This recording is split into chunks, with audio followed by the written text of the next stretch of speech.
Keçinin oyunu. Biri var idi, biri yox idi.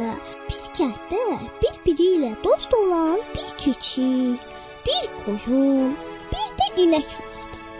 Bu kəndin cəmaatı hər yay gələndə heyvanları da götürüb yaylağa çıxar, payızın ortasında da kəndə qayıdardılar. Bir payız günündə kənd cəmaatı yaylaqdan kəndə köçməyi qərara aldılar. Elə həmin gün bu üç dost öz sürülərindən xeyli uzaqlaşmışdılar ki, kəndliləri nə vaxt sürülərlə bərabər yaylaqdan çıxdıqlarından xəbərləri belə olmayıb. Yalnız qaydanda bunu görən inək ağlamağa başlayır. İndi ya qurd ya da ki ayı gəlib bizi yeyəcək. Keçi dedi, heç qorxmayın, bizə heç kim heç nə edə bilməz. Qoyun sual verdi, axı qurdun iti dişləri var, ayı bizdən güclüdür, tülkü ağıllıdır, biz onlara qarşı nə edə bilərik? Biz də ağıllıyıq, dedi keçi. Əvvəlcə özümüzə ayı, qurd, tülkü dərisi tapaq, sonra sığınacaq axtaraq. Bu üç dost qərara gəldilər ki, keçi nə etsə, o biriləri də onu eləsinlər. Gəzdilər, dolaşdılar. Axırda inək ayı, keçi qurd, qoyun da tülkü dərisi tapıb ona büründü. Dostlar xeyli yol gedəndən sonra qarşılarına bir mağara çıxdı. Qapını açıb içəri girdilər. İçəridə bir ayı, bir tülkü, bir də qurd var idi. Onlar gələnləri görüb çox sevindilər. Ayı dedi, tülkü qardaş, get mənə bir odun gətir. Odunu alıb saz kimi sinəsinə basıb mahnı oxumağa başladı. Cıngır sazım, dıngır sazım, bir ənək yemişdim, biri də gəldi. Qurd odunu aydan aldı.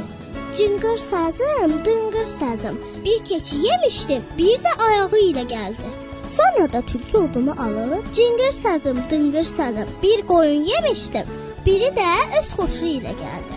Ayı, qurd və tülkü bu mahnını oxuduqdan sonra güldülər. Keçi də həmin vaxt qoyuna söylədi ki, gedib ona bir odun gətirsin. Odunu alıb başladı oxumağa.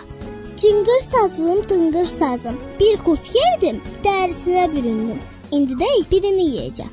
Odunu inəyə uzatdı. İnək tez odunu alıb, cıngır sazım, dıngır sazım, bir ayı yedim, dərisinə büründüm. Birində indi yeyərəm. İnək də odunu qoyuna verdi. Qoyun mahnısını oxudu. Cıngır sazım, dıngır sazım, bir tülkü yedim, dərisini giyindim, bir tülkü də yeyərəm. Ayı, tülkü və qurd onların söylədiyindən qorxub qaçdılar. Keçi dedi, birazdan onları aldatdığımızı bilib geri dönəcəklər. Gəlin tez qaçaq.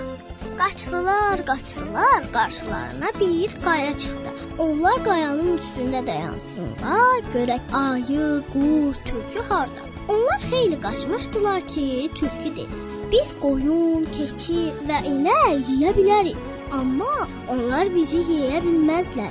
Axı onlar ət yemirlər. Bizi aldatdılar. Onlar dərhal geri qayıtdılar. Mağarada onları tapa bilmədilər. Gəzdilər, dolaşdılar. İnək, qoyun və keçinin yatdığı qayanın dibinə gəlib çıxdılar.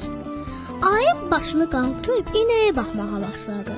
İnək necə qorxdusa, ayağı sürüşüb təpədən aşağı yuvarlandı.